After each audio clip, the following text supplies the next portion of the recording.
ನಮಸ್ಕಾರ. ಬನ್ನಿ ಇವತ್ತು ಒಂದು ಬಹಳ ಇಂಟ್ರೆಸ್ಟಿಂಗ್ ವಿಷಯದ ಬಗ್ಗೆ ಮಾತಾಡೋಣ.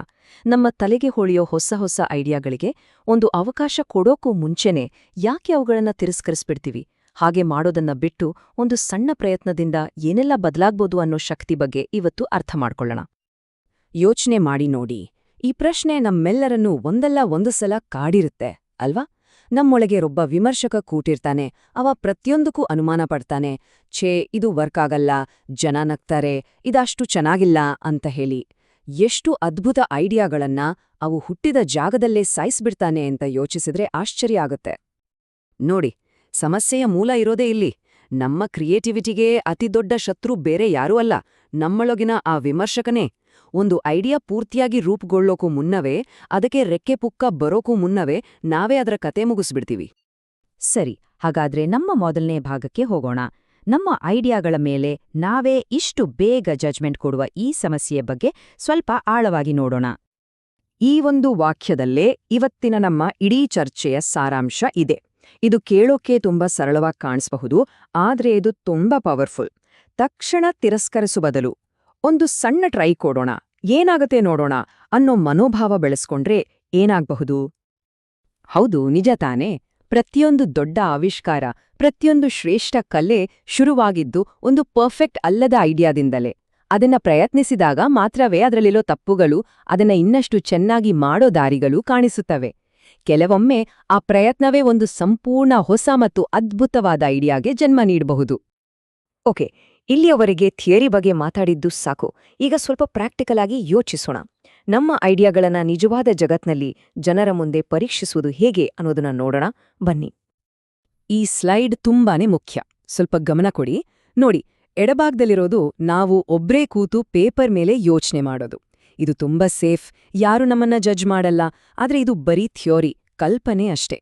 ಅದೇ ಬಲಭಾಗದಲ್ಲಿ ನೋಡಿ, ಜನರ ಮುಂದೆ ನಮ್ಮ ಐಡಿಯಾನ ಪ್ರದರ್ಶಿಸೋದು. ಇಲ್ಲಿ ರಿಯಲ್ ಟೈಮ್ ಫೀಡ್ಬ್ಯಾಕ್ ಸಿಗುತ್ತೆ. ಯಾವುದು ವರ್ಕ್ ಆಗತ್ತೆ, ಯಾವುದು ಆಗಲ್ಲ ಅಂತ ತಕ್ಷಣ ಗೊತ್ತಾಗತ್ತೆ. ಇದು ಸ್ವಲ್ಪ ಒತ್ತಡ ತರಬಹುದು, ಆದರೆ ಒಂದು ಐಡಿಯಾ ಬೆಳೆಯೋದಕ್ಕೆ, ಗಟ್ಟಿಯಾಗೋದಕ್ಕೆ ಈ ಪಬ್ಲಿಕ್ ಟೆಸ್ಟ್ ಅತ್ಯಗತ್ಯ.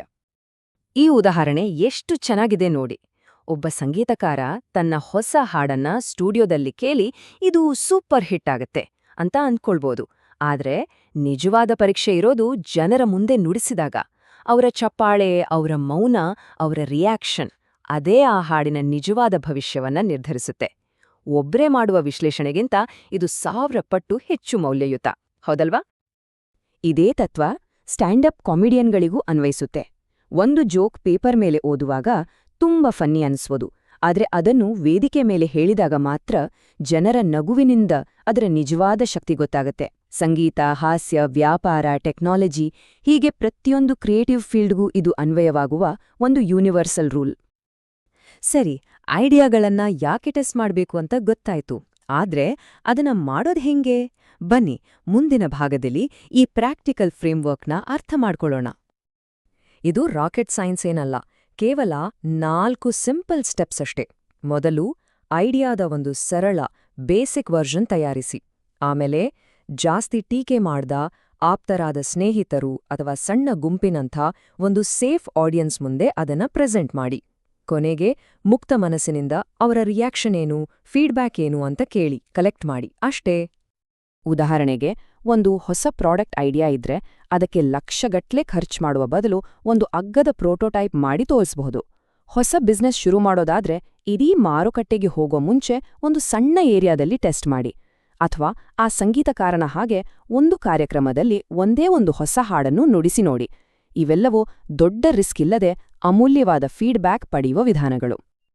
ಈಗ ನಮ್ಮ ಅಂತಿಮ ಮತ್ತು ಬಹುಶಃ ಅತ್ಯಂತ ಪ್ರಮುಖ ಭಾಗಕ್ಕೆ ಬಂದಿದ್ದೇವೆ. ಈ ಪರೀಕ್ಷೆಯ ಉದ್ದೇಶ ಪಾಸ್ ಅಥವಾ ಫೇಲ್ ಅಂತ ತೀರ್ಪು ಕೊಡೋದಲ್ಲ, ಅದರ ನಿಜವಾದ ಗುರಿ ನಿರಂತರ ಸುಧಾರಣೆ ಮಾಡುವುದು. ಸಿಂಪಲ್ ಆಗಿ ಹೇಳೋದಾದ್ರೆ, ರಿಫೈನ್ಮೆಂಟ್ ಅಂದ್ರೆ ಜನರ ಫೀಡ್ಬ್ಯಾಕ್ ಇಟ್ಕೊಂಡು ನಮ್ಮ ಐಡಿಯಾನ ಚೂರು ಬೆಟರ್ ಮಾಡ್ತಾ ಹೋಗೋದು.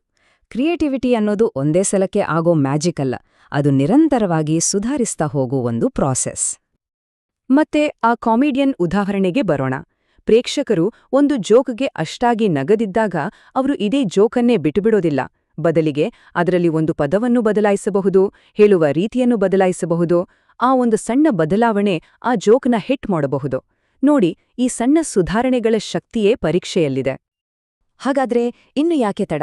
ಮನಸ್ಸಲ್ಲಿರೋ ಆ ಒಂದು ಅದ್ಭುತ ಐಡಿಯಾನ ಇವತ್ತೇ ಒಂದು ಸಣ್ಣ, ಕಡಿಮೆ ರಿಸ್ಕ್ ಇರೋ ಹಾಗೆ ಹೇಗೆ ಪ್ರಯತ್ನಿಸಬಹುದು ಅಂತ ಯೋಚಿಸಿ. ಅದನ್ನ ತಿರಸ್ಕರಿಸಿ ಮೌನದಲ್ಲಿ ಸಾಯಲು ಬಿಡಬೇಡಿ. ಅದಕ್ಕೊಂದು ಸಣ್ಣ ಅವಕಾಶ ಕೊಡಿ. ಯಾರಿಗೊತ್ತು, ಆ ಒಂದು ಸಣ್ಣ ಪ್ರಯತ್ನ ನಾಳೆಯ ದೊಡ್ಡ ಯಶಸ್ಸಿಗೆ ಮೊದಲ ಹೆಜ್ಜೆಯಾಗಬಹುದು.